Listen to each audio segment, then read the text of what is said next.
Of National Intelligence says it's time for Edward Snowden to return hundreds of thousands of stolen secret documents. James Clapper told his Senate hearing yesterday that Snowden's leaks are causing profound damage. The nation is less safe and its people less secure. Terrorists and other adversaries of this country are going to school on U.S. intelligence sources, methods, and tradecraft, and the insights that they are gaining are making our job much, much harder.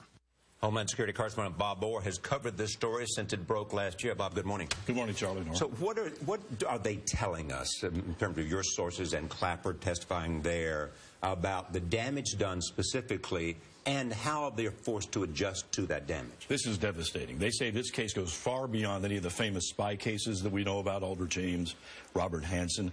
What Snowden has done with the leaks through the press is he's essentially put the entire intel playbook out there for everyone to see. So when your adversaries and your opponents and even the terror groups can see, well, how does the U.S. do this? How do they collect? How do they analyze? What are the tripwires? When they have all of that information, what do?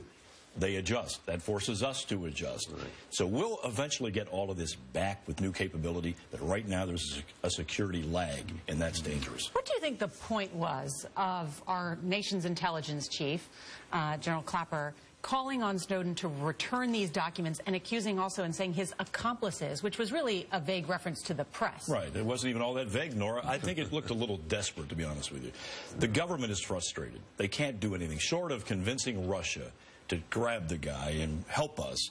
He's beyond the reach of the U.S. government. So now they're reduced to basically begging him to come back and go through some kind of trial. He's charged with 3 felonies. Eric Holder, the Attorney General, says he's not going to make a deal. No clemency, no amnesty. So he's not coming back. We're not getting the documents back. There was also some news out of this hearing on Syria and how concerned we are about our own national security because of what's going on in Syria, right? That's a huge problem. That's the emerging battlefront with al-Qaeda. We know about the al-Qaeda core in Pakistan, Afghan region. We know about the big, strong affiliate in Yemen. What's happening in Syria is you have 2 al-Qaeda factions, largely from Iraq, that are carving out now some safe haven space. They're setting up operations there, training camps, and they're attracting Western recruits. It's very, very dangerous. And they're worried where they may be going, including back to Iraq. Well, that's right, and maybe back to the United States. There are Westerners there, and some folks from the U.S. that have gone to fight there, Charlie. Bob Orr, thanks. Good to see you. Good to see you. And this morning